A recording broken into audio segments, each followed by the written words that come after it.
నేను మా అబ్బాయి రాజీవ్ లోచన్తో కలిసి మైపాడు బీచ్కి వెళ్ళి ఎంజాయ్ చేద్దామని ప్లాన్ చేసాం. సండే మార్నింగ్ ఇంటి నుంచి బైక్ మీద బయలుదేరాం. దారి పొడుగునా నిమజ్జనానికి సిద్ధమైన వినాయకులు, బాజా భజంత్రీలు, డప్పులు, పాటలు, డ్యాన్సులతో రోడ్లంతా సందడి వాతావరణం నెలకొన్నాయి. వినాయకులు కూడా రోడ్లంతా బారులు తీరిపోయారు. మైపాడు బీచ్లో సూర్య భగవానుని దర్శించుకొని నమస్కారం చేసుకున్నాం. వినాయకుల నిమజ్జన కార్యక్రమం ఉదయాన్నే మొదలైపోయింది. ట్రాక్టర్లతో వినాయకులను తీసుకొచ్చి అలంకరణను తీసివేసి అందరూ కలిసి జాగ్రత్తగా దింపి హారతులు ఇచ్చి టెంకాయలు కొట్టి నమస్కారాలు చేసుకొని సముద్రంలోకి తీసుకెళ్ళి నిమజ్జనం చేశారు. అది సందడి కాదు, కానీ ఆ సందడిలోనే ఎంతో కష్టం దాగుంది. అందరూ కలిసి వినాయకులను తీసుకెళ్ళి అలల తాకిడికి కొట్టుకొస్తుంటే మళ్ళీ వినాయకుల నిమజ్జనం చేయడం, తీసుకొని పోయి చాలా కష్టమైన విషయం. చాలా వ్యయ ప్రయాసలకు కూర్చి చాలా చక్కగా వినాయకుల నిమజ్జనం చేశారు. మేము బాగా ఎంజాయ్ చేసాం. తిరిగి వచ్చేటప్పుడు బీచ్కి దగ్గరలో ఉన్న శివాలయాన్ని దర్శించుకొని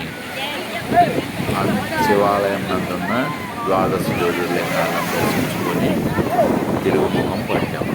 వచ్చే దారిలో కనిపించిన గజనాథులందరినీ నమస్కరించుకున్నాము.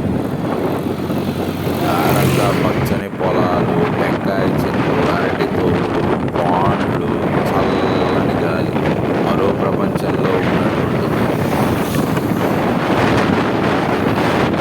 వీడియో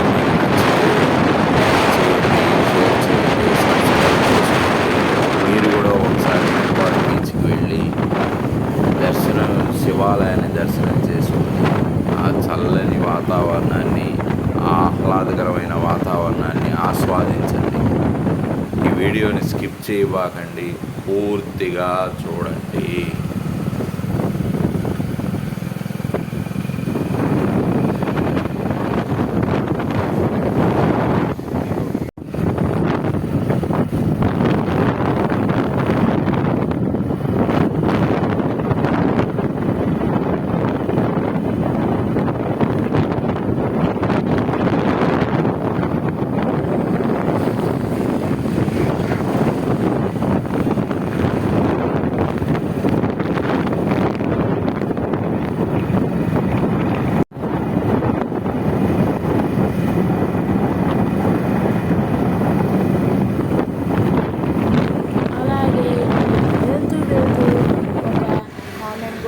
చేసుకోండి. Okay, tata, bye bye and see you later. I am your Rajiv Lochan. Bye bye.